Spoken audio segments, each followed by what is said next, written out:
Ahora sí se oye, muy bien. Buenos días, hermanos y hermanas. Le damos las bienvenidas a todos a este culto dominical que tenemos para la gloria y honra del Señor. Tenemos una persona, una hermana que nos visita, Lisbeth, si te quieres poner de pie para que te vean los hermanos. Y nada, te damos la bienvenida, que esta es tu casa, y no se olviden de saludarla cuando termine. Y también, bueno, Jonathan, me alegro un montón de verte después de unos domingos, y sean todos bienvenidos. Vamos a comenzar con los anuncios, como tenemos por costumbre. Hoy tenemos la tercera ofrenda misionera dedicada al proyecto Camboya. Vamos a poner un vídeo. Creo que Jair podía decirnos algo más sobre el destino de esta ofrenda misionera que se va a recoger. Para la ofrenda misionera hay unos sobres, lo tiene el hermano Pedro, y se pueden utilizar para ello.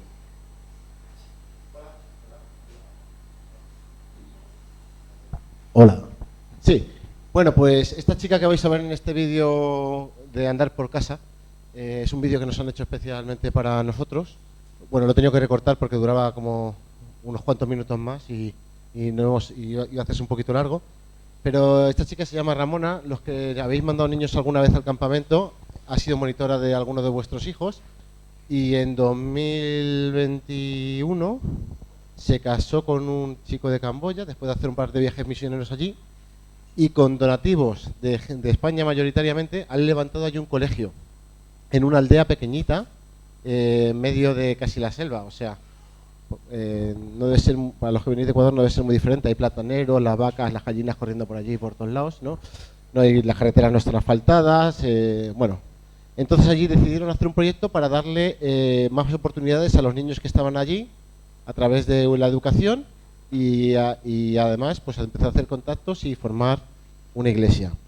Ha levantado un colegio, un edificio de 2 plantas, allí en medio de una plantación, y atienden a todos los niños todos los días, alrededor de entre unos 40 y 50 niños, aparte de darles alimentos y otras muchas cosas. Una vez que está construido el colegio, empezaron a utilizar fondos para mejorar las instalaciones de la gente del pueblo, como por ejemplo poniéndoles agua corriente, ¿vale? Que llegara un grifo a sus casas, ¿vale? Y ocupándose de muchos niños que los padres no están todo el día en casa porque están trabajando o incluso están en situaciones de abusos.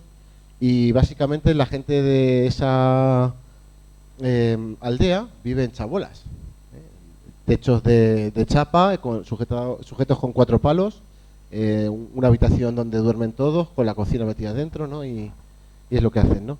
Entonces le pedimos que nos mandara un pequeño vídeo con algunas de las cosas que están haciendo, y bueno, esto es lo que queríamos compartiros para que sepáis a dónde va a ir el dinero de esta siguiente ofrenda. Ah, sí, y como estaba diciendo, el propósito del colegio no es solo darle a los niños la oportunidad, sino llevarles a la iglesia, y a partir de este mes de abril pasado ya hay iglesia en el colegio. Ya se reúnen un grupo de unas 60 personas, y 40 de esas personas son niños del colegio, ¿no? Así que tienen allí metidos a las familias y están pudiendo alcanzar a un montón de gente compartiendo su día a día y a través de la evangelización a través de este medio. Y ya lo que pone ahí en el vídeo. Familia, buenos días desde Camboya. Mi nombre es Rami. Estoy aquí cuidando este colegio que Dios decidió construir y del cual nos ha dejado formar parte a todos vosotros, nosotros y muchísima más gente alrededor del mundo. Tenemos parte de todo esto. Los próximos que vengan, no sé, os va a tocar pintar todo. Esta es una de las salas que tenemos. Hay 2 más dedicadas a las clases, y una de ellas, aquí abajo, es desde abril iglesia. Y eso para nosotros es un milagro. Siempre supimos que Dios no quería que esto solo fuera un colegio. Es una mera excusa para que Dios pueda mostrar su amor a esta aldea.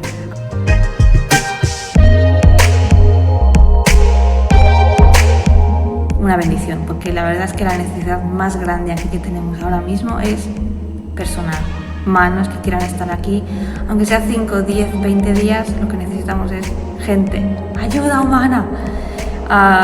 y mucha sabiduría, discernimiento para saber obedecer al Señor cada día.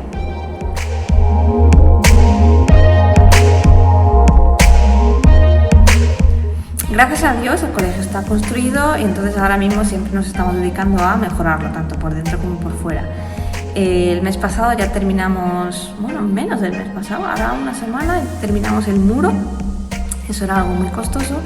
Y lo siguiente que será, no sabemos cuándo, en la medida de lo posible, es poner postes eléctricos estables, porque aquí se cae la luz cada 2x3, porque no tenemos esos postes rígidos, estamos un poquito apartados de la calle principal, y eso nos permitiría también tener esa electricidad estable y poder poner internet en el colegio.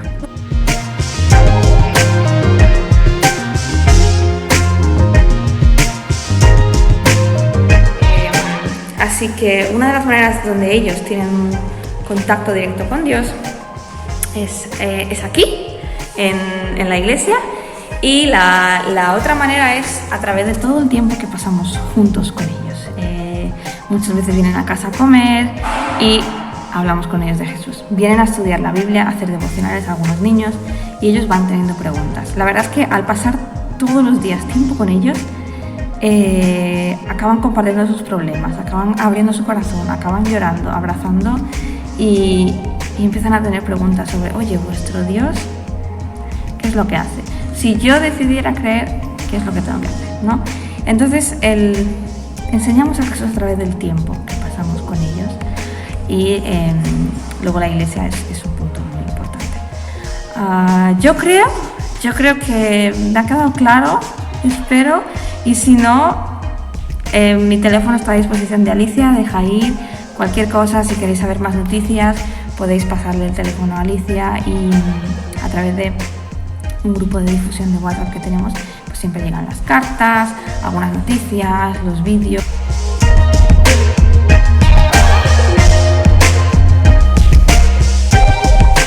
Etcétera. Y con esto yo creo que puedo dejaros con un poquito más de claridad en cuanto a nuestro proyecto. Os queremos mucho y os esperamos por aquí. Un abrazo.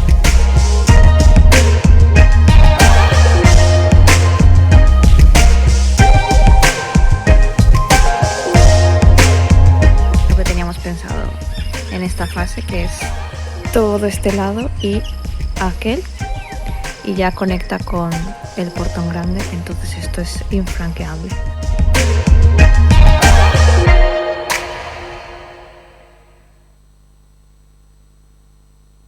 Y nada, decir nada más que mandaremos ahora al grupo de WhatsApp la última carta de oración para que podáis ver con vuestros propios ojos lo que se está haciendo ahí. Muchas gracias. Muy bien, pues para participar en la ofrenda misionera, el hermano Pedro tiene los sobres, y los que deseen pueden ponerlo cuando se haga la recogida de la ofrenda. Bueno, los anuncios de la semana. Hoy tenemos la ofrenda misionera. El domingo día 10, que es el próximo, habrá desayuno para hombres en Colmenar. No hay escuela dominical para los niños. Pero, perdón, no hay escuela dominical para adultos, perdón. Para niños y adolescentes sí, al revés. Para adultos no hay escuela dominical. A las 10, y es aquí en la plaza de Colmenar Viejo. Tenemos las invitaciones por si quieren los hermanos también invitar a otras personas. Estas invitaciones las tiene el hermano Pedro en la puerta para quien quiera tomar una para invitar a otros conocidos. El día 17, domingo 17, a las 18 horas, tendremos el programa de Navidad. Va a ser en el local de Manzanares. El domingo 10, que cambié el orden, va a ser el último día de escuela dominical. Tenemos vacaciones por Navidad. Se reanuda el 14 de enero. Y después las actividades habituales. El martes a las 8:30, el culto de estudio y oración en Colmenar. Luego se sube la grabación a YouTube del estudio que se da. El martes a las 8 va a ser también el culto de estudio y oración en Manzanares, porque el miércoles es festivo, entonces se pasa al martes. El jueves a las 17:30, el Club del Buen Pastor para los niños en Manzanares. y habrá una pequeña fiesta de inicio de las vacaciones de Navidad. Que lo sepan que en Manzanares el jueves a las 17:30 en el Club del Buen Pastor habrá una pequeña fiesta. Después, el mismo jueves también a las 8:30, culto de estudio y oración por Zoom, en este caso. Y el viernes no hay Club del Buen Pastor en Colmenar porque es festivo. Luego, el domingo en Colmenar, como dijimos ya, a las 10 la escuela dominical para niños y adolescentes y a las 12 el culto de adoración y predicación de la palabra, que se atrasa una hora a las 12 en vez de las 11 porque tenemos el desayuno de varones. Y en Manzanares el culto a las 11, la escuela dominical a las 11 para niños y adolescentes y a las 12 el culto de adoración y predicación. Esta semana no tenemos cumpleaños, así que, bueno, pues hay que esperar otra semana para poder felicitar a más hermanos. Bueno, vamos a comenzar el culto y yo le voy a pedir al hermano Jair si puede hacer una oración y nos encomienda todo lo que se va a hacer en las manos del Señor. Pues Padre nuestro, gracias porque podemos estar reunidos aquí libremente y gracias porque tú estás en medio de nosotros. Y si nosotros estamos aquí es por ti. Y hoy, como iglesia, unidos queremos alabarte, Señor. Queremos decirte que eres nuestro Señor, que eres nuestro Salvador, que no hay otro Dios, que solo en ti hay salvación. Y por eso queremos alabarte con nuestras canciones, con nuestras ofrendas, Señor, con nuestro tiempo. Y Señor, también queremos que disponga nuestros corazones para escucharte, porque sabemos que esto no solo funciona en un sentido, sino que tú también quieres hablarnos a nosotros. Así que te pedimos que bendigas todo este tiempo y que todo sea para tu gloria. En tu santo nombre, amén. Amén. Bueno, quería compartir un pequeño pensamiento. Ayer estuvimos en una actividad especial con los jóvenes, estuvimos en un escape room en Madrid. Es un juego que se hace en equipo y que hay que pues ir adivinando pistas, en este caso consiguiendo unos números para conseguir un objetivo, ¿no? Que era abrir una caja fuerte que estaba llena de dinero y que luego no nos dejaron llevarnos el dinero, pero bueno, al final lo conseguimos, ¿no? Y era un trabajo en equipo porque todos nos pusimos cada uno con unas pistas a tratar de averiguarlas y bueno, a todos estuvimos trabajando ahí. Y al final, bueno, salió bastante bien, lo hicimos en el tiempo que llevaba. Teníamos una hora para descubrir todas esas pistas, ¿no? Y yo quería compartir un texto que es el de la parábola de los talentos.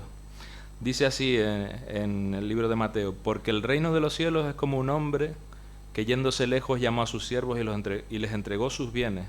A uno dio 5 talentos, a otro 2, a otro 1, a cada uno conforme a su capacidad, y luego se fue lejos. Y el que había recibido 5 talentos fue y negoció con ellos, y ganó otros 5 talentos.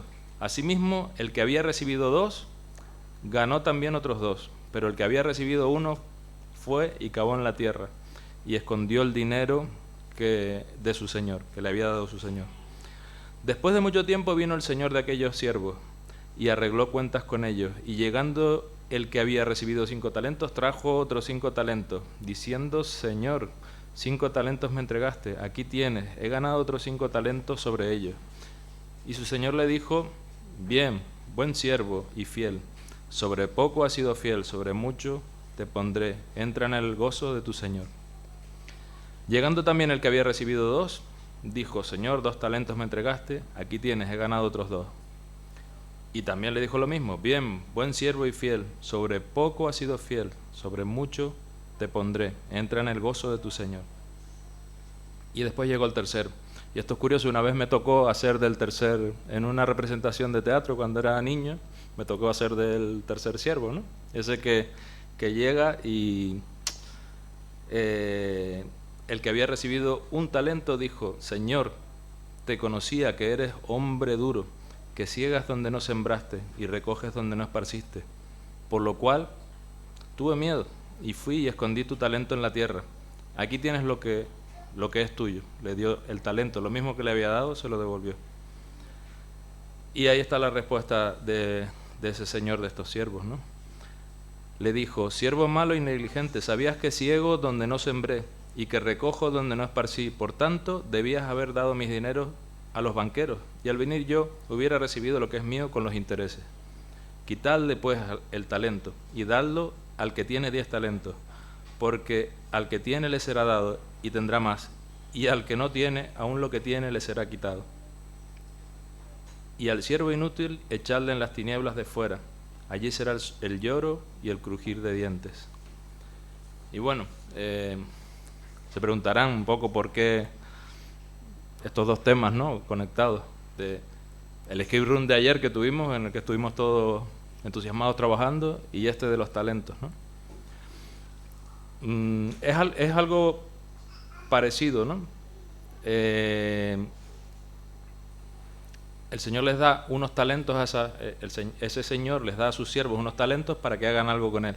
Nosotros el otro día, ayer, estuvimos trabajando todos unánimes por conseguir un objetivo, ¿no? Como reflexiones de esta parábola, todos tenemos algún talento, aunque sea pequeño, que podemos poner al servicio del Señor. No tiene por qué ser algo muy grande, son pequeñas cosas en las que Él tiene bien que participemos para el avance de su reino, ¿no? Y Él les dice: bien, buen siervo y fiel, sobre poco has sido fiel, sobre mucho te pondré. A veces pensamos que tenemos que hacer grandes cosas para el Señor, pero hay muchas pequeñas cosas que podemos hacer, y no hace falta ser grandes talentos. El Señor nos ha dado muchas cualidades y nos da oportunidades para ponerlas en práctica. En el juego ese que hicimos, ¿no?, todos ayudamos. Algunos no estábamos muy entusiasmados y a lo mejor no teníamos mucha práctica en descubrir acertijos, porque había que buscar los números, hay cosas que unos estaban más preparados que otros, tenían más práctica, pero con el trabajo de todos llegamos al objetivo, ¿no?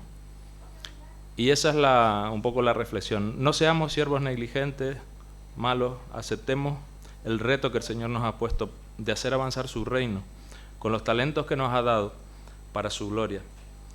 Desde el trabajo que hacemos cada día hasta cualquier palabra de aliento que demos a otros, nuestro testimonio, incluso cuando hacemos algo en la iglesia también, preparar la cena del Señor, la oración unos por otros. En todo eso tenemos el privilegio de participar en hacer avanzar el reino del Señor, ¿no?, y en honrar a nuestro Creador y bendecir a otros. Entonces quería animarles a eso, ¿no?, a poner cada uno nuestros talentos en las manos del Señor, a hacer esas pequeñas cosas que tenemos delante, no dejar de hacerlas. Y el Señor nos ha puesto aquí, ¿no?, como equipo para trabajar por su reino, en Colmenar Viejo.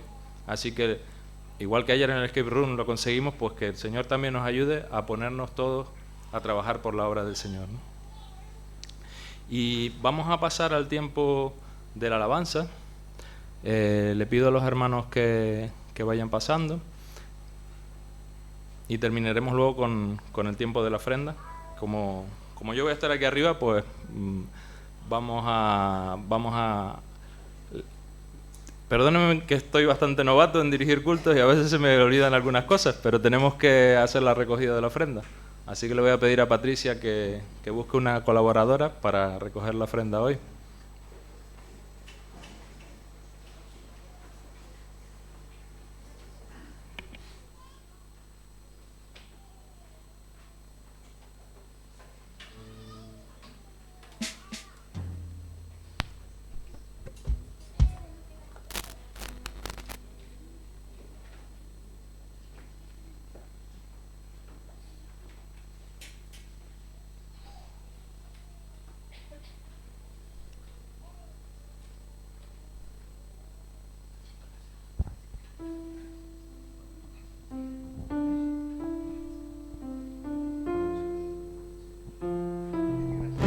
Vamos a ponernos de pie, amados hermanos, los que podemos, y los que no podemos nos quedamos sentaditos.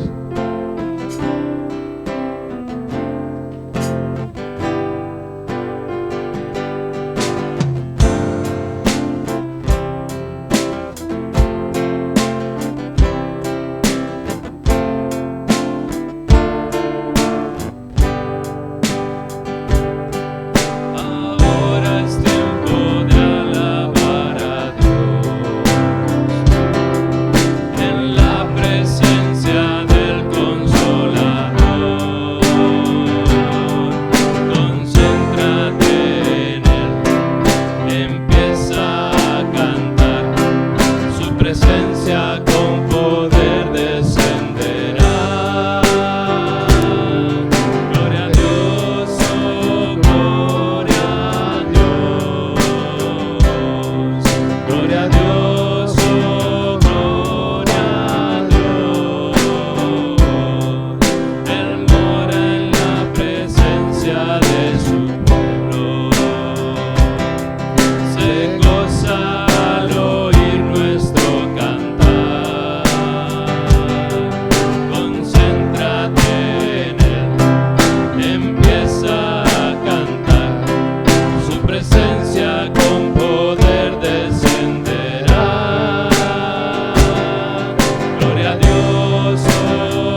La segunda canción es una canción ya de Navidad.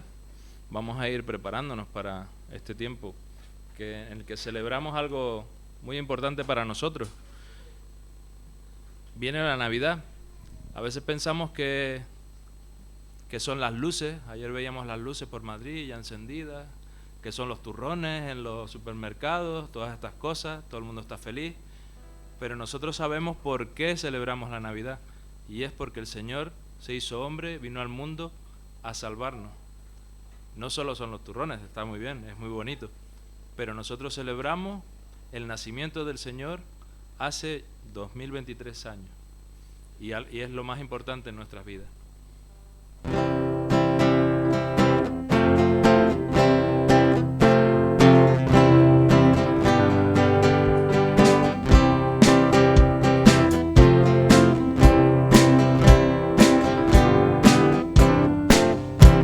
Dejaste tu trono y corona por mí al venir a Belén a nacer, mas a ti no fue dado el entrar al mesón, en establo te hicieron nacer. Alabanzas celestes los ángeles dan, que rinden al verbo olor. Más humilde viniste a la tierra, Señor, a dar vida al más vil pecador. Ven a mi corazón, oh Cristo, pues en él hay lugar para ti. Ven a mi corazón, oh Cristo, ven, pues en él hay lugar para ti. Siempre pueden las zorras sus cuevas tener, y las aves sus nidos también, mas el Hijo del Hombre no tuvo un lugar en el cual reclinara su sien. Alabanzas sublimes los cielos darán cuando vengas glorioso de allí, y tu voz entre nubes dirá: ven a mí, que hay lugar junto a mí para ti. Ven a mi corazón, oh Cristo, pues en él hay lugar para ti. Ven a mi corazón, oh Cristo, ven, pues en él hay lugar para ti.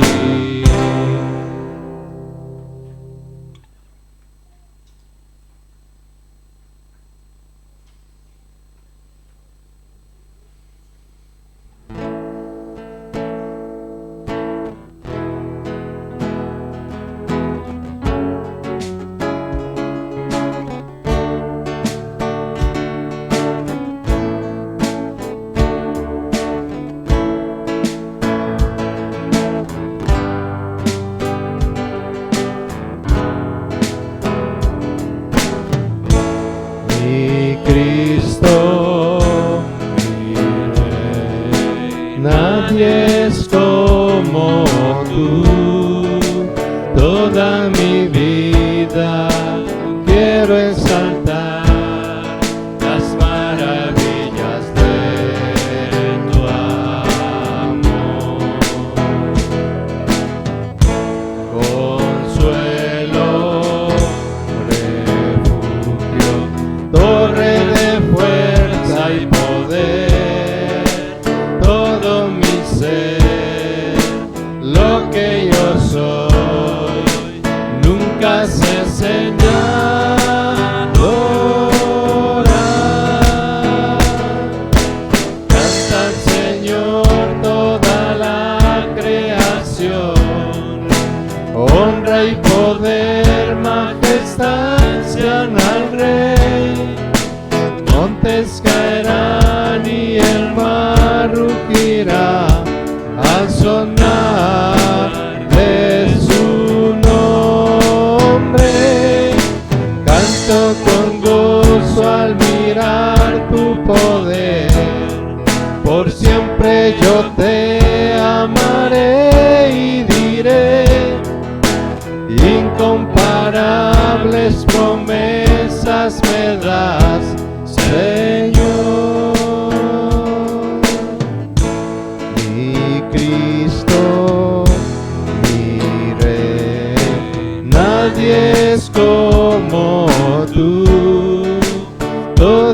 mi vida quiero exaltar las maravillas de tu amor.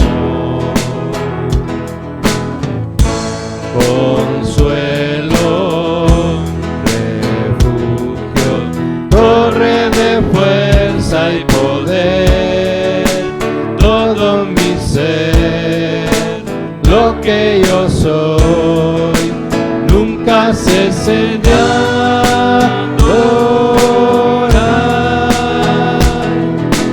Canta al Señor toda la creación, honra y poder, majestad sean al Rey. Montes caerán y el mar rugirá al sonar de su nombre.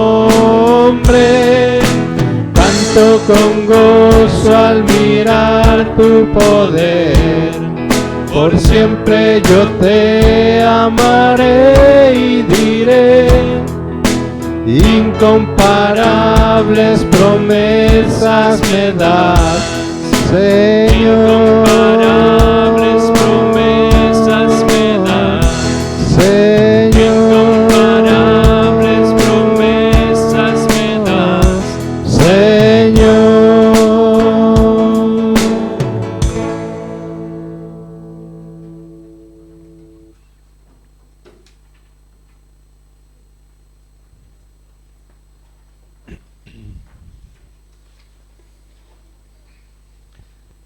Hemos escogido esta canción especialmente para los niños.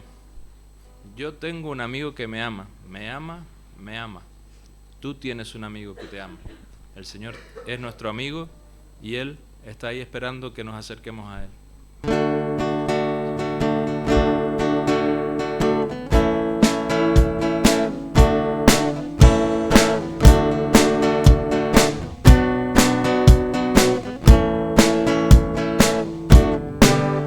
Yo tengo un amigo que me ama, me ama, me ama. Yo tengo un amigo que me ama, su nombre es Jesús. Es un amigo que me ama, es un amigo que me ama, es un amigo que me ama y es Jesús. Es un amigo que me ama, es un amigo que me ama, es un amigo que me ama y es Jesús. Tú tienes un amigo que te ama, te ama, te ama. Tú tienes un amigo que te ama, su nombre es Jesús. Es un amigo que te ama, es un amigo que te ama, es un amigo que te ama y es Jesús. Es un amigo que te ama, es un amigo que te ama, es un amigo que te ama y es Jesús. Tenemos un amigo que nos ama, nos ama, nos ama. Tenemos un amigo que nos ama, su nombre es Jesús. Es un amigo que nos ama, es un amigo que nos ama, es un amigo que nos ama y es Jesús. Es un amigo que nos ama, es un amigo que nos ama, es un amigo que nos ama y es Jesús.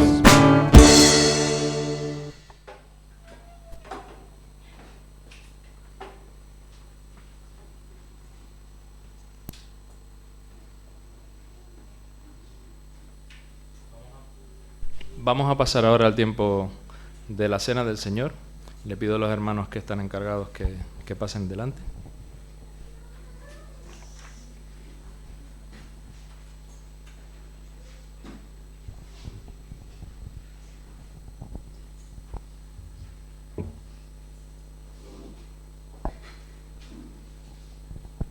Bien, amados hermanos, vamos a participar de estos símbolos, que son unos símbolos del cual el Señor ha dejado para que nosotros podamos tener esa comunión, ¿no? Esa comunión con Él, esa comunión entre los hermanos. Recordemos que el Señor Jesucristo, la última semana que estaba aquí en la tierra, ordenó a sus discípulos preparar la cena, ¿no? Quería compartir con ellos, quería tener esa comunión con ellos, ¿no? Porque se acercaba el tiempo de dejar este mundo, y cuando el Señor Jesucristo pues tuvo esa cena, ¿no? Se preocupó de que todos entendieran cuál era el significado de compartir la mesa del Señor, ¿no? Entonces, por eso es que nosotros pues cuando compartimos la mesa del Señor, es una comunión íntima que tenemos con Él, es una comunión familiar que tenemos con Él. Cuando nosotros preparamos algo con nuestra familia, pero nos preocupamos de que estén nuestros allegados, nuestros conocidos, ¿verdad? Porque si viene alguien desconocido, sería un poco brusco, ¿no?, que participe de lo que hemos preparado, ¿no? Entonces es por eso que nosotros pedimos que los que hayan aceptado al Señor Jesucristo en su corazón, hayan recibido ese perdón de pecados, estén en comunión con el Señor Jesucristo, estén en comunión con los hermanos, puedan participar de la cena, porque si no, de lo contrario, pues estaríamos haciendo un daño, ¿no?, al participar. Y dice la Escritura que el Señor Jesucristo, cuando falleció, no se quedó ahí, no se quedó en esa tumba fría, en ese sepulcro vacío, sino que resucitó al tercer día, y Él, cuando estamos participando de la mesa, también está con nosotros, ¿no? Dice la Escritura que donde están dos o tres, ahí yo estoy en el medio, ¿verdad? Entonces, pensando en esto, pensando en todo el sacrificio que hizo el Señor Jesucristo ahí en esa cruz, ¿no?, camino al Calvario, pues pongámonos a cuentas con el Señor, con nosotros, con nuestros hermanos, y pensemos, ¿no?, que este no fue un sacrificio hacia la ligera, ¿verdad?, sino que fue un sacrificio que costó mucho. Entonces, gracias a eso, pues nosotros podemos participar de estos símbolos. Porque yo recibí del Señor lo que también os he enseñado, que el Señor Jesús, la noche que fue entregado, tomó pan, y habiendo dado gracias al Padre, lo partió. Sí, Señor y Padre amado, muchas gracias por permitirnos una vez más estar aquí, Señor, porque podemos recordar una vez más aquel sacrificio, Señor, lleno de amor que hizo por cada uno de nosotros, Señor, para librarnos de nuestros pecados, Señor. Gracias porque usted envió a su Hijo a una cruz a pagar por nuestros pecados, Señor. Le damos las gracias por todo y se lo pedimos en el santo nombre de su Hijo amado, nuestro precioso Señor Jesucristo. Amén.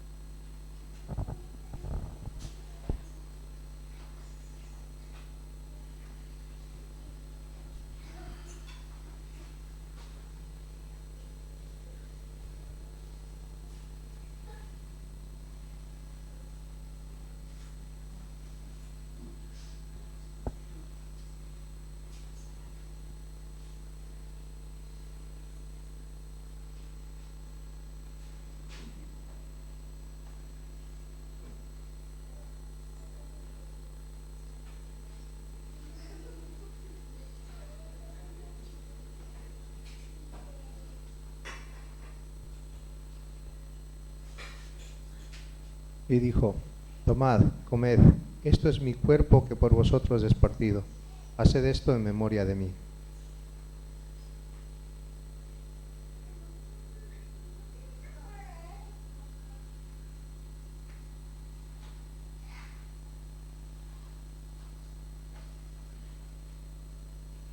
Asimismo, tomó también la copa después de haber cenado, diciendo: esta copa es el nuevo pacto en mi sangre. Pues sí, Señor, queremos recordar tu sacrificio. Queremos recordar que el Padre nos dio al Hijo, a lo que más amaba, por amor a nosotros, Señor. El Hijo se sacrificó por nosotros y ocupó nuestro lugar. Y que su sangre fue derramada para perdonar nuestros pecados, Señor. Gracias a ese sacrificio hoy podemos estar en paz contigo, Padre. Gracias a ese sacrificio ahora tenemos el Espíritu Santo. Que tú mueras en nosotros, Señor. Y te pedimos perdón porque muchas veces pecamos, o sabiendo que estamos haciéndolo mal, Señor. Pero te damos gracias porque tu perdón cubre todos los pecados. Porque tu sacrificio fue perfecto. Y en ti hoy tenemos esperanza y salvación. Y hoy a través de este símbolo queremos recordarlo y honrarte, mostrarte agradecimiento, porque solo tú podías hacerlo. Y aunque no lo merecíamos, te entregaste por nosotros, Señor. Gracias, Padre. Amén.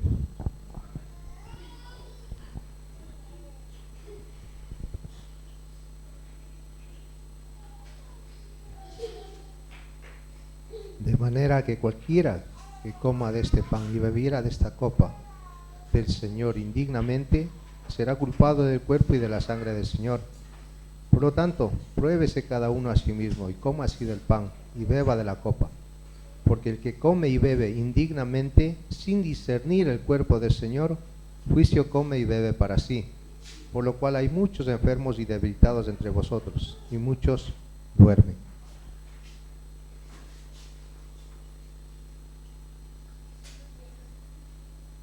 Esta copa es el nuevo pacto en mi sangre. Haced esto todas las veces que la bebiereis en memoria de mí.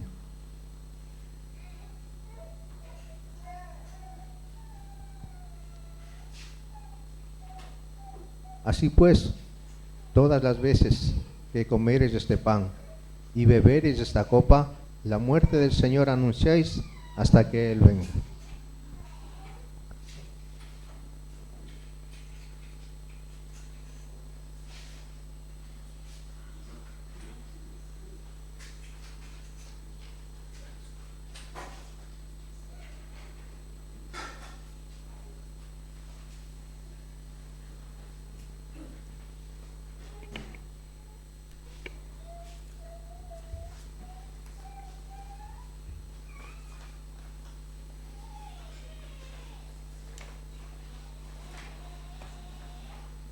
Gracias, hermanos, gracias, hermanas, por el trabajo de dirigir y de preparar todos estos símbolos.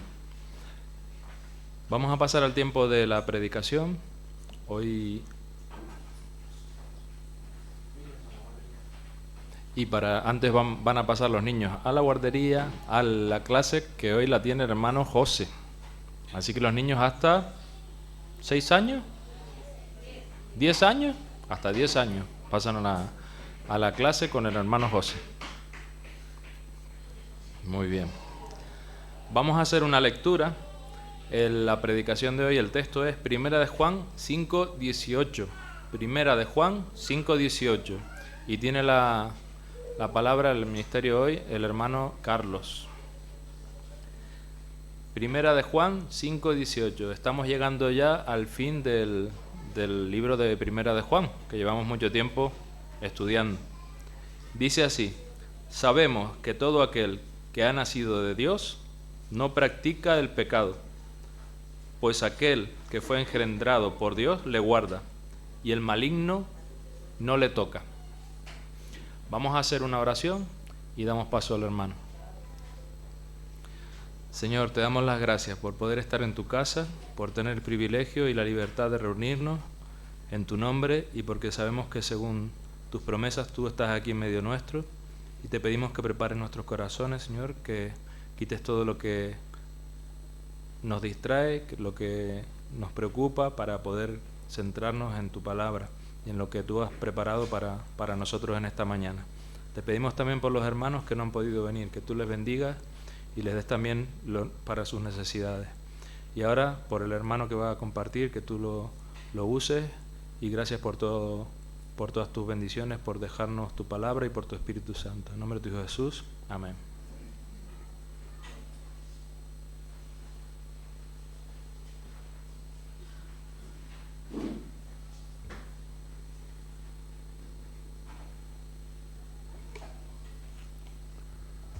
Buenos días.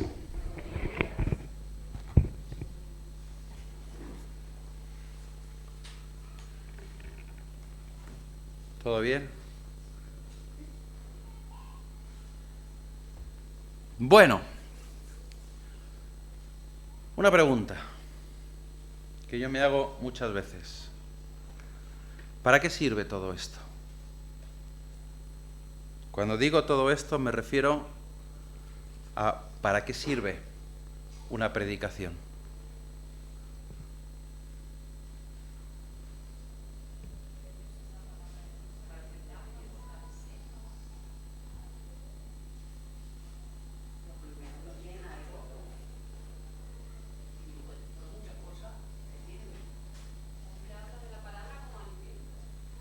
Muy bien.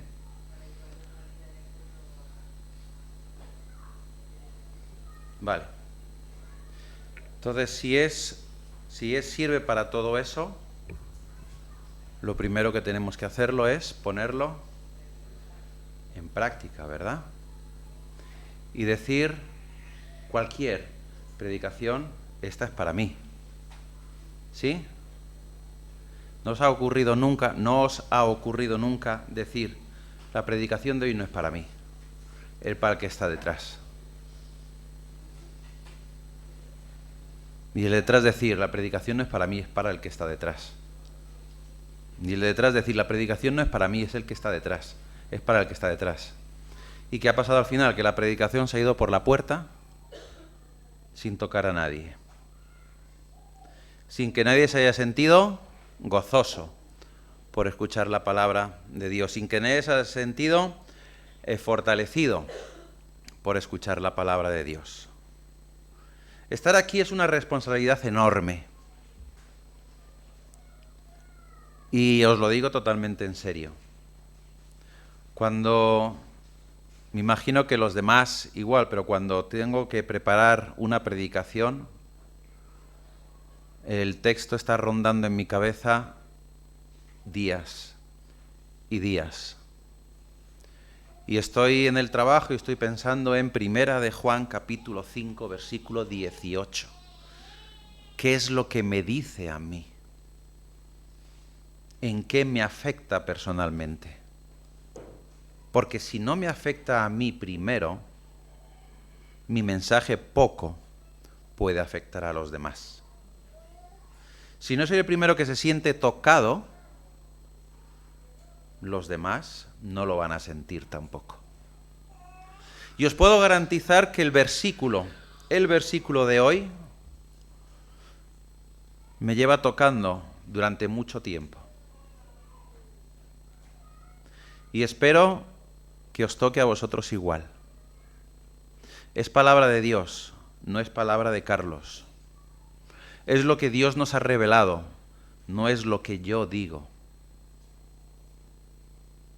Si alguno piensa qué bien habla Carlos, qué bien ha expuesto, me da igual que sea Carlos, Jair, José, Juan, quien quiera que esté aquí, es un error enorme. Porque si alguna vez es Carlos quien toca el corazón de alguno de vosotros, lo estoy haciendo mal. Porque quien tiene que tocar es la palabra de Dios, no soy yo.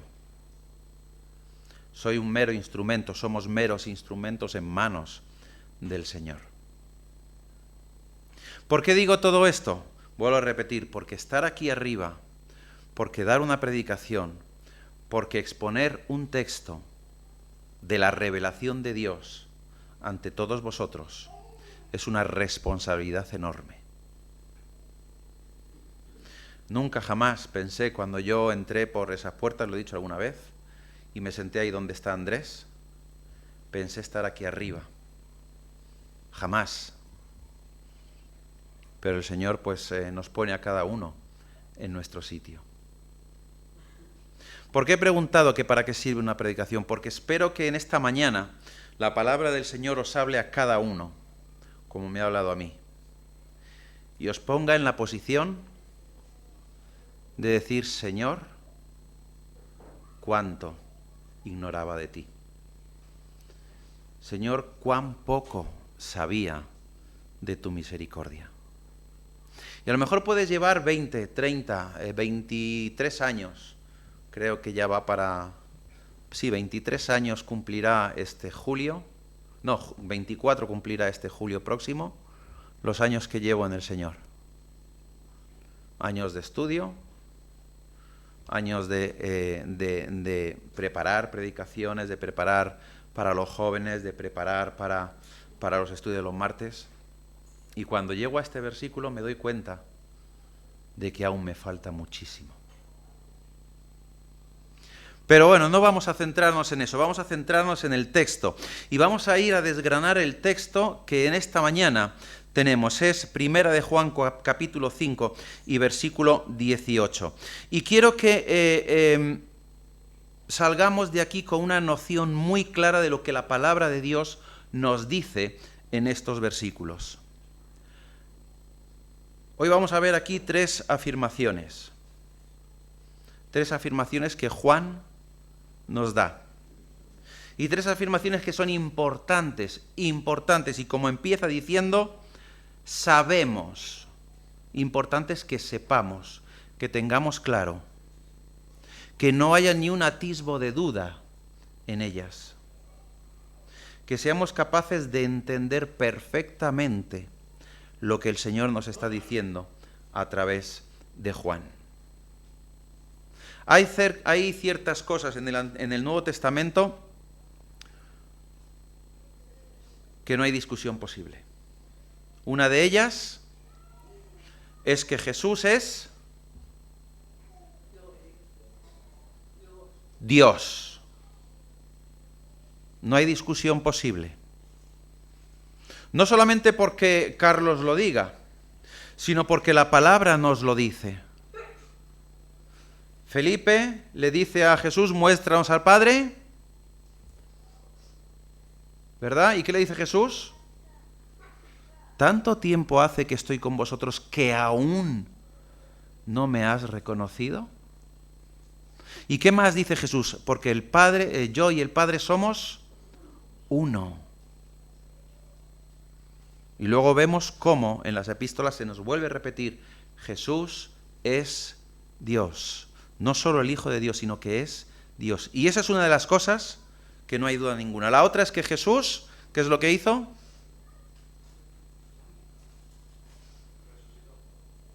Antes de eso, murió. ¿Dónde? En la cruz. No solamente porque está en la Biblia, que es autoridad plena, sino porque hay registros de ello. Pero la autoridad plena nuestra, que es la Biblia, nos dice que Jesús murió en una cruz. Y eso no hay duda ninguna. Y otra de ellas es lo que decía Andrés, que Jesús, al tercer día, resucitó.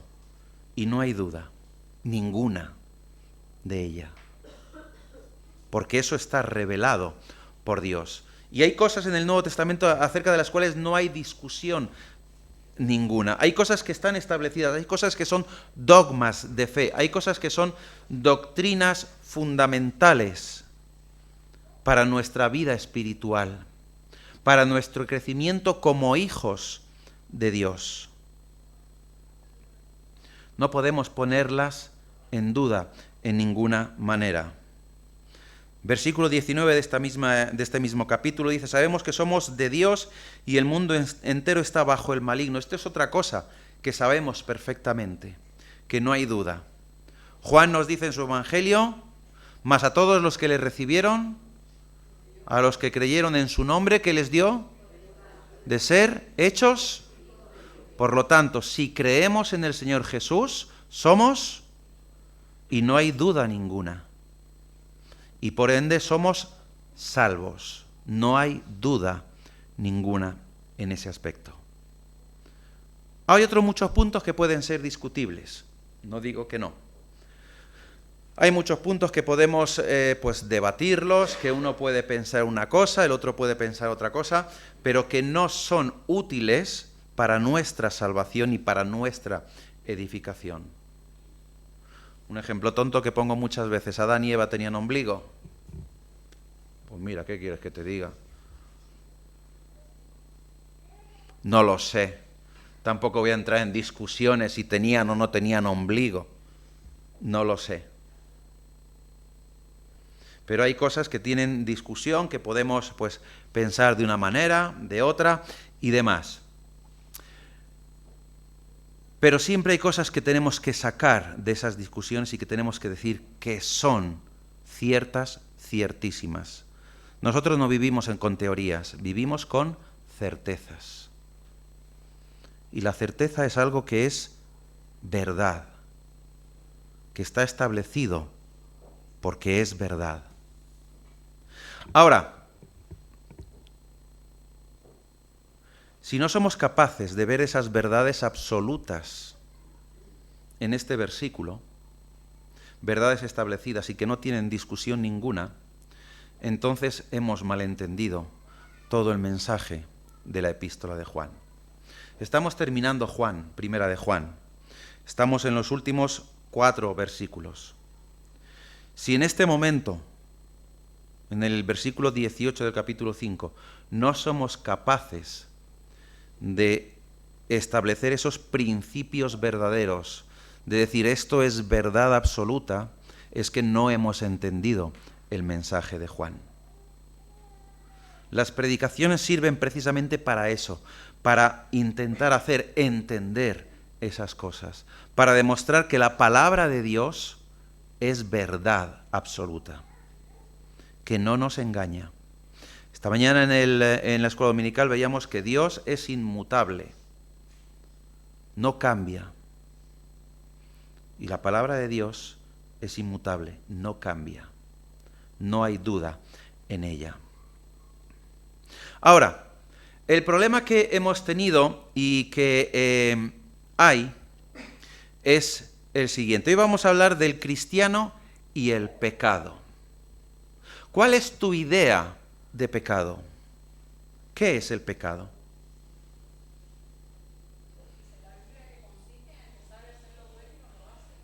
Eso es lo que dice la Biblia, pero ¿cuál es tu idea? ¿Estás de acuerdo con eso? Vale. Perfecto, eso es pecado. Muy bien. ¿Qué más? ¿Cuál es tu idea de pecado? Hacer cosas malas. ¿Vale? Cosas que no le agradan a Dios. Cuidado, ninguna respuesta es una tontería, ¿eh? Lo digo en serio. Todas las respuestas son válidas. Más cosas sobre el pecado.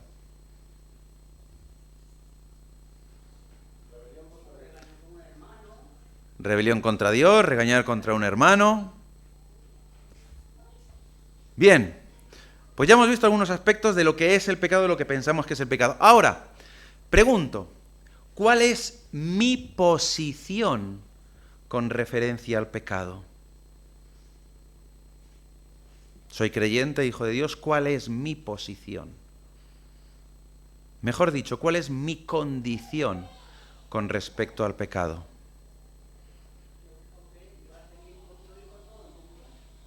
¿Vale? Llevarse bien con Dios y con todo el mundo. ¿Qué más? Obedecer a Dios. Bien. Amar. Entonces estaréis de acuerdo conmigo, todo lo que estáis diciendo, estaréis de acuerdo conmigo, que el creyente, el que es nacido de Dios, no peca.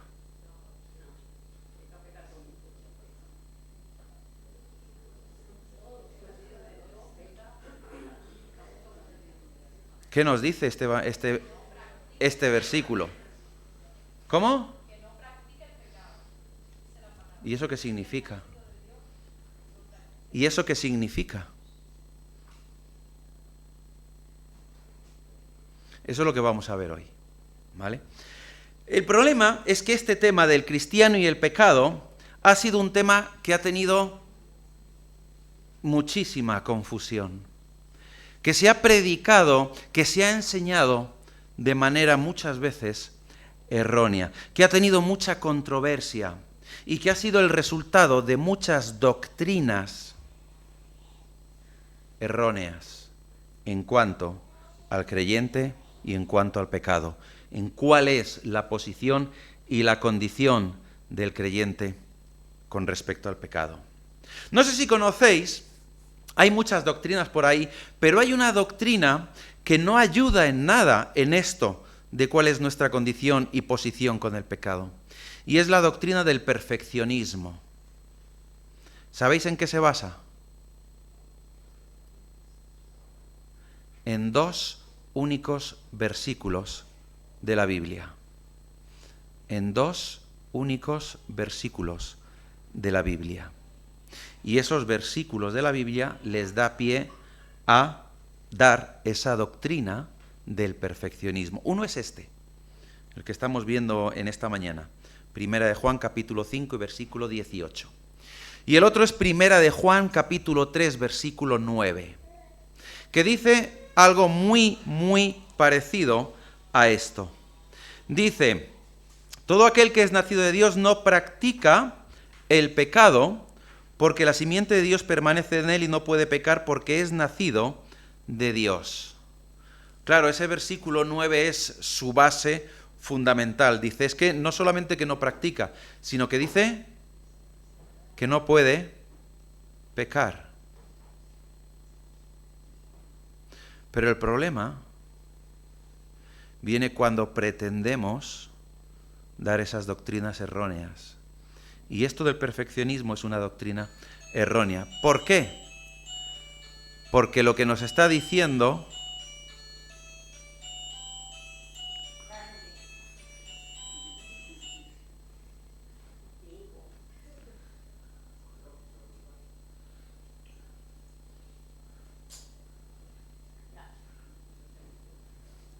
a Antonia se lo perdonamos. No, no por la edad, sino porque eres Antonia. Bueno, decía que esta idea del perfeccionismo lo que hace es echar por tierra todo lo que la palabra dice, porque dice, aquel que es nacido de nuevo, aquel que es nacido de Dios, aquel que es engendrado de Dios, no peca, no puede pecar. Se convierte en una persona perfecta. Sin embargo, la palabra nos enseña que eso no es así. La palabra lo que nos enseña es que tenemos una posición y una relación y una condición con el pecado.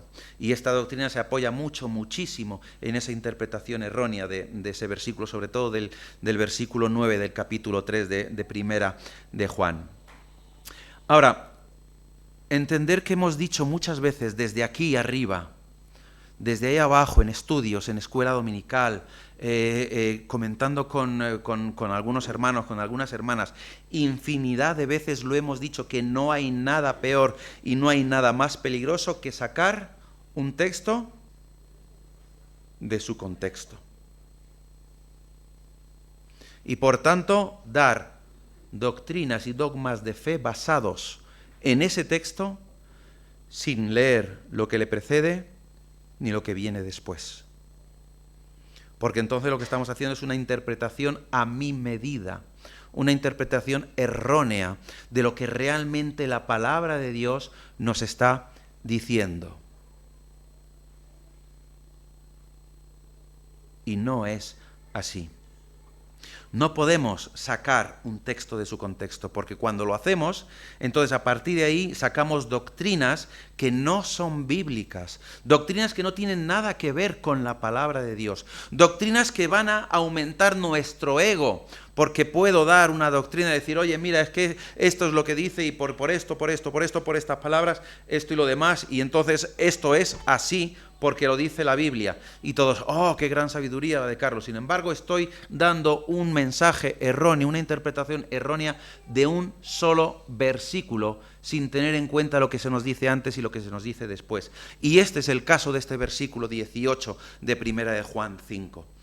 Si leemos anteriormente y si hemos estado atentos a las predicaciones anteriores a este versículo, nos daremos cuenta que hay una conexión con todo.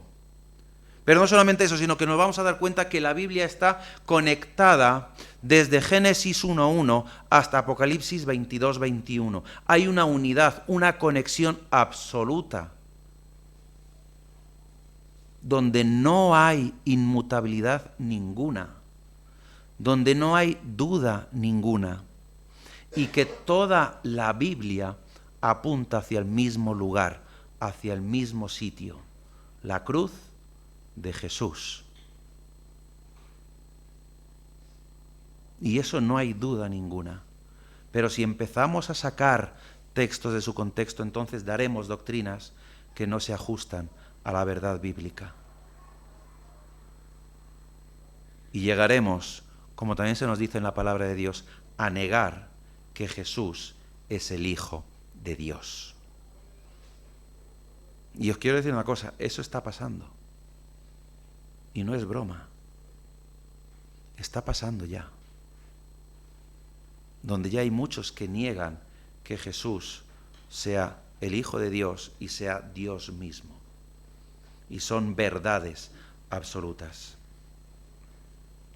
Lo más recurrido muchas veces que es decir, bueno, a ver, yo he hablado muchas veces cuando estaba con los jóvenes, ¿no? Y entonces decía, a ver, ¿esto por qué es? Bueno, porque me han dicho que lo dice la Biblia y punto. Ah, pero ¿solamente por eso? Sí. Como lo dice la Biblia, se acabó, punto. Pero no hay un por qué lo dice la Biblia. No hay un antes y un después para saber por qué en ese trozo que leemos dice esto la Biblia. Casi todos los que estamos aquí somos padres. Casi todos. Todavía queda alguno por ahí, sobre todo todos estos más jovencitos. No tengáis prisa en ser padres. Pero hay muchas veces que cuando a nosotros se nos dice, nos preguntan algo y decimos no, y nuestro hijo o nuestra hija nos dice, ¿por qué? ¿Cuál es nuestra respuesta? ¿Por qué no? Porque lo digo yo. Y eso va a misa. ¿Sí o no? ¿Sí o no? Esto es sí, esto es no. Sí, ¿verdad? Ya te tocará, Diana, ya. Ya te tocará. ¿Cuál es el problema? El problema es que cuando nuestros hijos nos preguntan un por qué, quieren saber el por qué le decimos que no. Y nuestra respuesta más cómoda, más sencilla, porque no queremos complicarnos la vida, es decir, ¿por qué no? Porque lo digo yo y punto. Y si no, está la otra respuesta más socorrida de toda madre y de todo padre. Las madres, pregúntale a tu padre. Los padres, pregúntale a tu madre. Eso es lo más fácil. Sin embargo, cuando llegamos a la palabra de Dios nos equivocamos al decir, porque lo dice la Biblia y ya está. No, es que lo dice la Biblia, pero hay un porqué de todo eso. Hay una relación con todo eso, hay una relación perfecta para saber por qué dice esto y no dice lo otro. Y muchas veces lo que ocurre es que nos olvidamos de ese contexto, no tenemos en cuenta el resto del pasaje, no tenemos en cuenta a quién va dirigido, no tenemos en cuenta incluso muchas veces en el contexto en el que se ha escrito ese pasaje. Porque hay pasajes que se han escrito con un contexto cultural único y exclusivo. Y hay pasajes que sí que nos afectan hoy en día, pero que tenemos que verlo a la luz de cómo se escribió y para quién se escribió y por qué se escribió. No podemos decir, esto lo dice la Biblia y punto, pero hay un porqué de las cosas. ¿La Biblia prohíbe fumar? Sin embargo, hay muchas veces que decimos que lo prohíbe. ¿La Biblia prohíbe beber? ¿Sí? ¿No? La Biblia, ¿qué nos dice? No os embriaguéis. Es totalmente diferente, ¿a que sí? Ah, ¿entonces puedo beber? Cuidado, no os embriaguéis. ¿Pero puedo beber o no? No os embriaguéis. Y es que no te dice que no pueda beber, lo que te está diciendo es que no te emborraches. ¿Puedes beberte una cerveza? Sí, no hay ningún problema. De hecho, el primer milagro que hizo Jesús, ¿cuál fue? ¿Vale? Pero lo que nos está diciendo es que no te emborraches. ¿Por qué? Porque el alcohol va a dirigir tu vida. Claro, si nos olvidamos del contexto, entonces podemos decir, no, el no os embriaguéis es no bebáis. No, no está diciendo eso, cuidado. Tenemos que tener mucho cuidado con eso. tenemos que tener todo el texto, todo su contexto, porque la Biblia, como decía, es un todo. La Biblia tiene una unidad perfecta desde Génesis hasta Apocalipsis. Y Juan aquí lo que nos dice es, sabemos, estamos seguros, no hay duda alguna. ¿De qué? De que todo el que ha nacido de Dios no practica el pecado. Y aquí no hay discusión posible. Lo siento mucho, pero no hay discusión posible.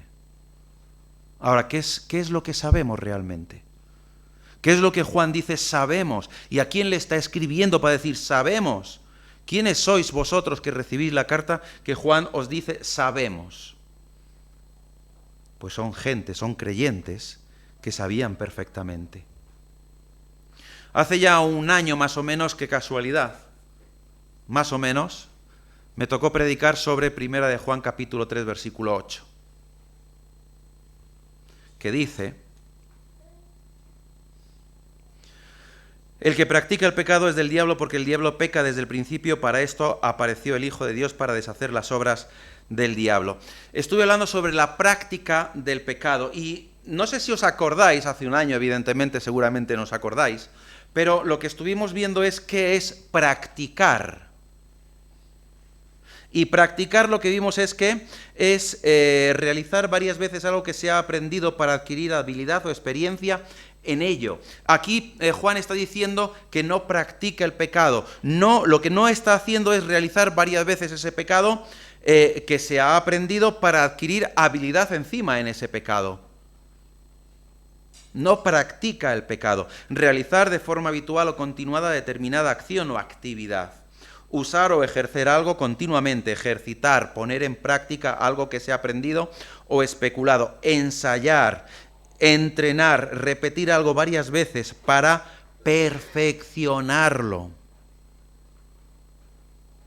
El que practica un deporte es porque lo hace continuamente. El que hace deporte lo hace esporádicamente. Un jugador, me da igual, de fútbol, de baloncesto, de balonmano, de hockey, o un atleta, o un piloto de carreras, lo que hace es vivir por y para su deporte. Vivir practicando continuamente su deporte. Eso es lo que vimos en cuanto a practicar. Y lo que nos dice aquí Juan no puede significar que todo aquel que es nacido de Dios sea incapaz de pecar. Juan no está diciendo eso. Aunque los perfeccionistas digan, sí, está diciendo eso. No, no está diciendo eso. Ahora, parece que está diciendo que toda persona nacida de Dios no peca. Parece, podemos tener esa sensación, pero no es así. Los perfeccionistas dicen, sí, si soy cristiano no puedo pecar. Es más aún, si soy cristiano no puedo ni siquiera caer en pecado. Si fuera así, ¿de qué sirven los versículos anteriores? ¿Qué nos dicen los versículos anteriores? Si alguno viere a su hermano, y cuando habla de hermano, no habla de hermano de carne o de sangre, sino que habla de hermano espiritual. Si alguno viera a su hermano cometer pecado que no sea de muerte, pedirá y Dios le dará vida. Esto es para los que cometen pecado que no sea de muerte. Hay pecado de muerte, por el cual yo no digo que se pida. Si fuera así que no podemos pecar, que no pecamos, ¿por qué Juan está diciendo esto antes? Es una incongruencia, no tiene sentido ninguno. Si no pecamos, ¿para qué vamos a orar por aquellos hermanos que han caído en pecado? Entonces es ridículo. Quitemos esos versículos de la Biblia. Pero es más aún, vayamos a 1 de Juan capítulo 2. Capítulo 1, perdón.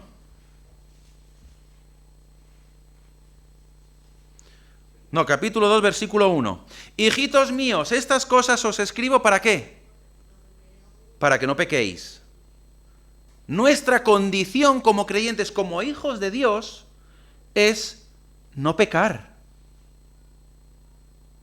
Pero nuestra posición con el pecado es lo que dice.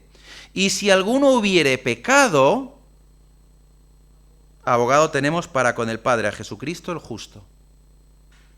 Si no podemos pecar, tachemos también este versículo. No sirve para nada. No hay función alguna de este versículo aquí. Entonces seamos coherentes. ¿Dónde queda, por lo tanto, si soy así, el perdón? Si no puedo pecar, ¿dónde queda el perdón y la restauración? El perdón es para aquellas personas que aún no conocen a Jesús y que necesitan tener ese perdón de pecados. Pero el perdón no solamente es para aquellos que no conocen a Jesús. Cuidado, es que el perdón también es para nosotros. Aquellos que somos hijos de Dios y cometemos pecado. Es verdad que Jesús murió para perdonar todos nuestros pecados, pero ¿tenemos que pedirle perdón a Dios? Claro que sí. ¿Necesitamos el perdón de Dios? Claro que sí. Y la restauración de Dios. Es muy diferente el decir no puede cometer, no comete pecado, no peca, a decir no practica el pecado.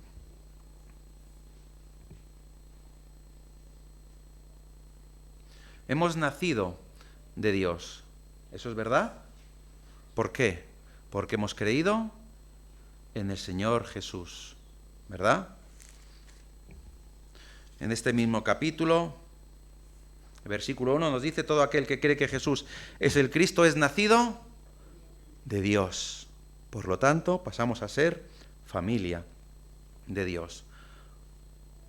Y en la primera y en el Evangelio de Juan nos dice que de tal manera amó Dios al mundo que ha dado a su Hijo unigénito para que todo aquel que en él cree no se pierda, mas tenga vida eterna. Y en Juan 1:12 nos dice: mas a todos los que le recibieron, a los que creen en su nombre, les dio potestad de ser hechos hijos de Dios. Ese es el nuevo nacimiento del que habla Juan con Nicodemo, que es necesario volver a nacer. Es ese segundo nacimiento. Por lo tanto, si eso es necesario, sabemos que es verdad. Sabemos que nuestro nacimiento, nuestro nuevo nacimiento nos une a Dios. Y hay una cosa importante, que eso es a lo que se refiere luego aquí Juan. Nos protege del pecado. Y en la Biblia encontramos cómo vencer, cómo apartarnos del pecado, que es muy diferente a decir que no caigo en el pecado. El propio Santiago, ¿qué es lo que nos dice? Que nadie es tentado por Dios, ¿verdad? Sino que de su propia concupiscencia empieza a anidar la tentación y al final da como a luz ¿el qué? El pecado. Por lo tanto, ¿podemos pecar? ¿Sí debemos pecar? No, es diferente. Y eso es a lo que me refiero con nuestra posición y con nuestra condición. Juan lo que nos quiere decir es que no sigue estando en un estado de pecado continuo, no practica el pecado. Un jugador de fútbol, pongo un jugador de fútbol porque es lo que más conocemos, ¿no? Tiene una vida que tiene que ser así, así, así y así. Su estado es el de practicar continuamente ese deporte. Su estado, su condición es de decir, no puedo pasarme de esto. A la hora de irme con mis amigos a comer o a cenar esto y lo otro, no puedo pasarme de estas calorías. No debo pasarme de estas... Ahora, ¿puede pasarse? ¿Lo hace? Algunas veces lo hace. ¿Pero eso quiere decir que entonces ya deja de ser deportista? No. Ha cometido un exceso. Pero no deja de ser deportista. A nosotros nos ocurre lo mismo. ¿Podemos pecar? Sí. ¿Debemos pecar? No. Si pecamos, ¿qué es lo que ocurre? ¿Perdemos nuestra salvación? No. Lo que nos dice aquí Juan es que, además, el que fue engendrado por Dios nos guarda del maligno. Nos guarda. Por lo tanto, la primera afirmación es que el que es nacido de Dios no practica el pecado. No que no comete pecado, no practica el pecado. No es un hábito habitual en él. La segunda afirmación, y Juan quiere que tengamos muy claro estas afirmaciones, es que, además, aquel que fue engendrado por Dios le guarda. Claro, guardar podemos entender que guardar es esconder algo. Pero no tiene esta connotación aquí. ¿Cuántos han hecho el servicio militar?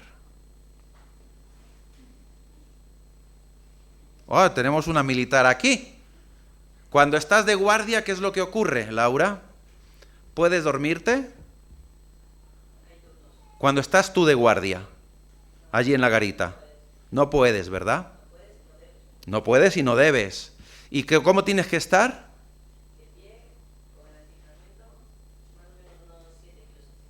7 kilos y completamente y atento, ¿verdad? Por si hay cualquier cosa, tienes que estar mirando. Yo me acuerdo cuando yo hice el servicio militar, que te ponían allí en la garita y es eso, ¿no? Tenías que estar atento a cualquier movimiento, cualquier ruido. Eso es guardar, a lo que se refiere aquí. Lo que nos está diciendo aquí es que sabemos que aquel que fue engendrado por Dios, ¿quién fue? ¿Engendrado por Dios? Jesús nos guarda. ¿Cómo está? Como ese soldado en la garita, pendiente de cada movimiento, pendiente de todo, sin dormir. Eso es guardar en este contexto. Está velando por nosotros. Está mirando que no nos acontezca nada. Yo recuerdo que en cuanto hubo 2 veces, sobre todo una de ellas, hubo un atentado en Madrid, y entonces estuvimos en alerta máxima. Y llegamos allí, estoy allí en una garita y de repente un coche se acerca al muro. No podían acercarse a menos de 20 metros, ¿vale? Y se acerca allí al muro. Resulta que era una pareja. Claro, yo tuve que dar la voz de alarma. Pero nada más verlos que se acercaban. ¿Sabéis lo que ocurrió? Que no solamente yo desde la garita, sino que empezaron a salir soldados por todos los lados, apuntando a ese coche con el arma. ¿Sabéis lo que hicieron los 2 chicos? Salir corriendo. Pero tuvieron que ir a por ellos para que quitaran el coche de allí. Claro, eso es así. Si no, aquí tenéis un soldado, se lo podéis preguntar, ¿eh? Que eso es así. Eso es guardar, eso es velar. Y eso es lo que nos está aquí diciendo Juan. Lo primero que nos dice Juan es, mira, sabemos que todo aquel que ha nacido de Dios no practica el pecado, no está en pecado. Su posición, su condición con relación al pecado es que no está inmerso en el pecado, no es ese practicante. Y a mí no me importa tanto la acción, dice Juan, lo que me importa es que sepáis cuál es vuestro estado. No que no podáis pecar, sino que no practicáis el pecado. Y la segunda afirmación, pero es que no solamente sabemos esto, sino que sabemos que aquel que fue engendrado por Dios nos guarda, está vigilante, ojo avizor, pendiente de nosotros. Nos dice la palabra de Dios que no dará a Dios tentación tanto que no podamos soportar y que incluso nos dará la salida. Eso es guardar. Eso es estar alrededor. Eso es lo que Jesús dice. Yo conozco a mis ovejas y ninguna de ellas las soltaré de mi mano, se va a apartar de mí, sino solo el hijo de perdición. Y Jesús dice allí también en esa oración en el huerto de Getsemaní, Padre, a todos los que me has dado, ninguno se ha perdido, porque los he guardado. He velado por ellos. No he dormido por ellos. He estado continuamente pendiente de ellos. Soy ese buen pastor, solo uno. Pero estaba escrito que iba a ser así. Pero es que además Dios mismo nos dice que Él va a estar pendiente de nosotros.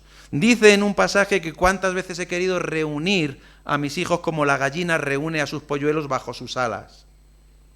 Eso es guardar. Y el problema muchas veces es que con esto de la relación entre el creyente y el pecado es que no tenemos, y digo no tenemos, y lo digo bien, no tenemos la suficiente confianza en que Dios nos va a guardar de todo mal. Muchas veces no tenemos esa visión, no sabemos o no queremos saber y buscamos nuestra propia salvación, no salvación eterna y espiritual, cuidado, no estoy hablando de eso, nuestra propia salvación por nuestros méritos. Ese que fue engendrado no es otro que el Señor Jesús. Y Jesús nos da confianza y protección si nos relacionamos con Él. Y va a estar guardándonos, velando por nosotros. Y por lo tanto, entonces ahora sí, el que es nacido de Dios intenta no pecar porque el Hijo de Dios le guarda. Digo intenta porque al final fallamos. Debería decir no peca, ahí sí, pero no es verdad. Pero no practicamos el pecado porque el Señor Jesús nos guarda. La palabra guarda aquí es muy importante y de verdad que tenéis que, cada vez que leáis este versículo, tenerla en mente, en qué manera o qué significa esa palabra guarda. Y Juan quería que sus lectores, que nosotros como lectores suyos supiéramos que el Hijo unigénito de Dios, Jesucristo, nuestro Señor, vela y velaba por ellos.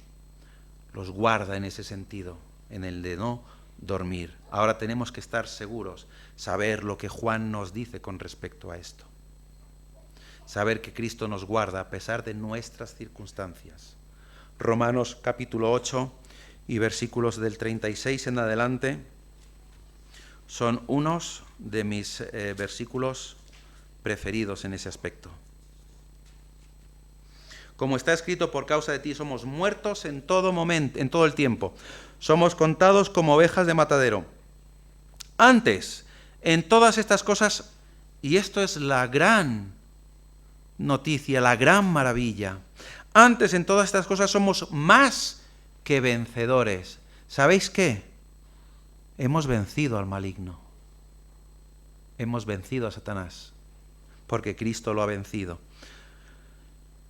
Somos más que vencedores por medio de aquel que nos amó, por lo cual estoy seguro de que ni la muerte, ni la vida, ni ángeles, ni principados, ni potestades, ni lo presente, ni lo porvenir, ni lo alto, ni lo profundo, ni ninguna otra cosa creada nos podrá separar del amor de Dios que es en Cristo Jesús.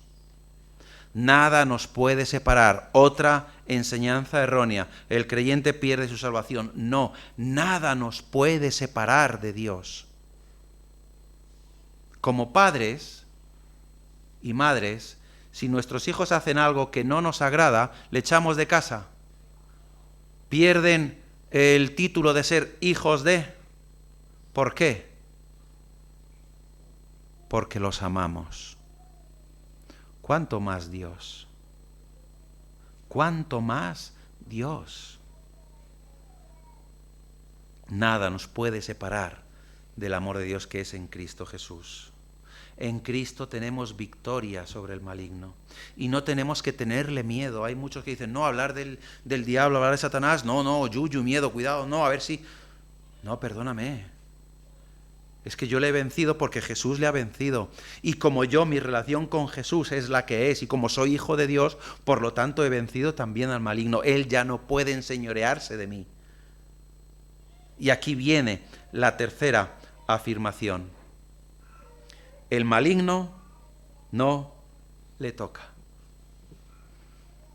Y otra palabra importante, toca. No es la idea que nosotros tenemos de tocar. ¿Qué es tocar? Tocar es llegar y, ¿verdad? Tocar ahí con nuestra mano a alguien o rozarnos con alguien. No. Tocar es, dice, poner en contacto una parte del cuerpo, especialmente las manos, con una cosa, de manera que ésta impresione el sentido del tacto. Pero este no es el significado aquí. Este no es el significado que Juan da aquí a la palabra toca. En Juan 27, si queréis vamos a Juan 27, cuando Jesús resucita y se le aparece a María, fijaros lo que le dice.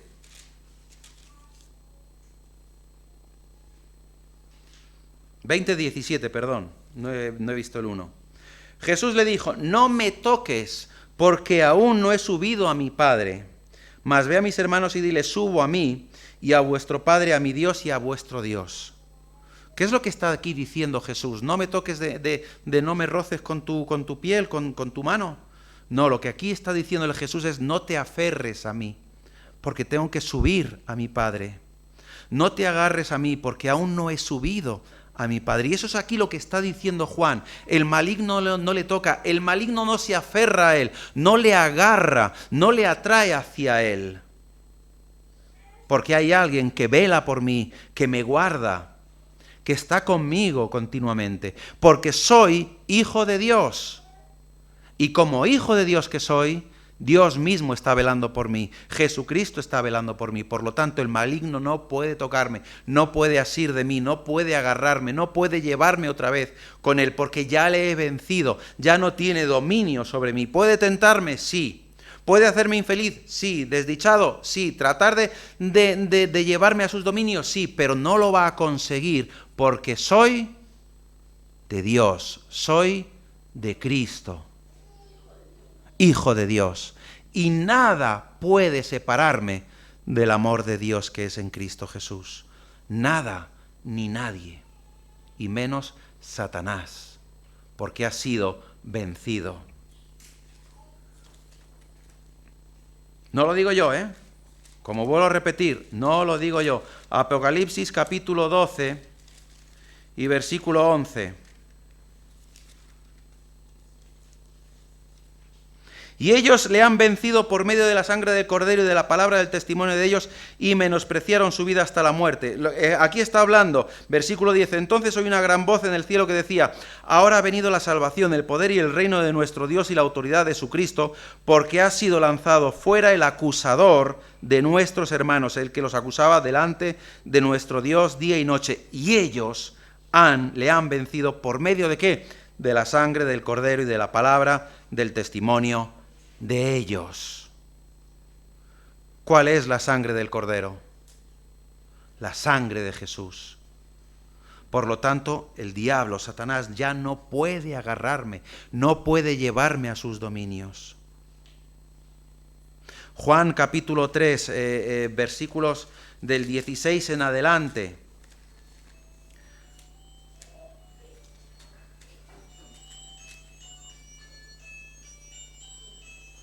Sabemos el de porque de tal manera amó Dios al mundo, pero si seguimos leyendo, porque no envió Dios a su Hijo al mundo para condenar al mundo, sino para que el mundo sea salvo por él. El que cree en él, no es condenado, pero el que no cree ya ha sido condenado, porque no ha creído en el nombre del unigénito Hijo de Dios. Y esta es la condenación, que la luz vino al mundo y los hombres amaron más ¿el qué?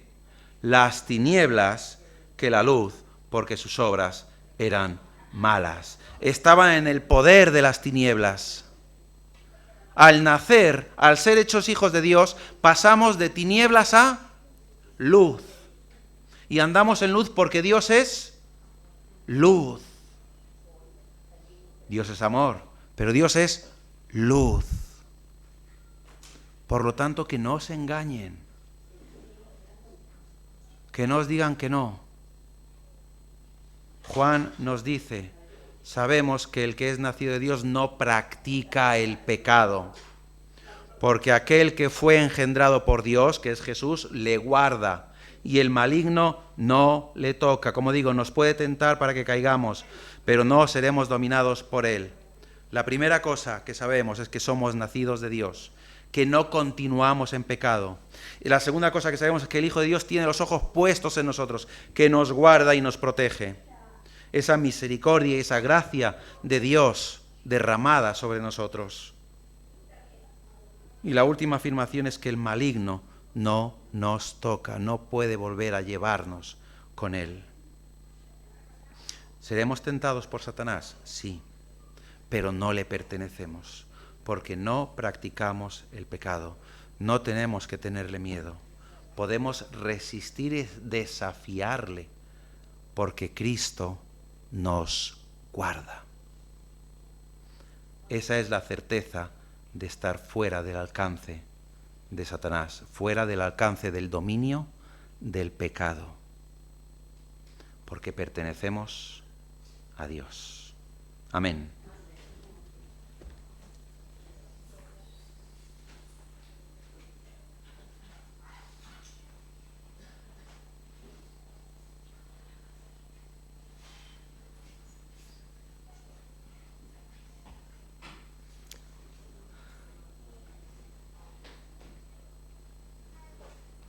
Bueno, hermanos, vamos a finalizar este tiempo del culto y vamos a hacer una oración.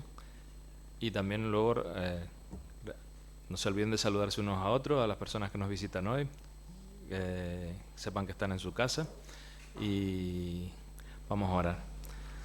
Señor, gracias. Gracias porque tú tienes cuidado de nosotros, Señor. Porque tú nos has llamado, Señor, nos has limpiado por tu sangre y podemos descansar en que somos salvos por la obra de tu Hijo Jesucristo. Te pedimos que nos ayudes a no caer en el pecado, Señor, a no ser practicantes, Señor, del pecado. Sabemos que tú eres nuestro abogado, Señor, y intercedes por nosotros y nos guardas para que no nos desviemos, Señor. Y cuando caigamos, Señor, sabemos que tú nos abres, Señor, nos tienes abiertos tus brazos, Señor, y podemos pedirte perdón, Señor, y reconciliarnos contigo. Te pedimos que tú sigas obrando en medio nuestro. Nos encomendamos para esta semana. Te pedimos que nos uses, Señor, según tu voluntad. También que por los hermanos que tienen necesidades, que están pasando por pruebas, dificultades, que tú les consueles, los ayudes, Señor, y podamos también ser de bendición los unos con los otros. Gracias por tu palabra y que tampoco caiga en saco roto, que podamos seguir reflexionando en ella y afianzándonos, Señor, en tus promesas y en tus caminos. Bendícenos, Señor, y guárdanos. Todo te lo pedimos en nombre de tu Hijo Jesús. Amén.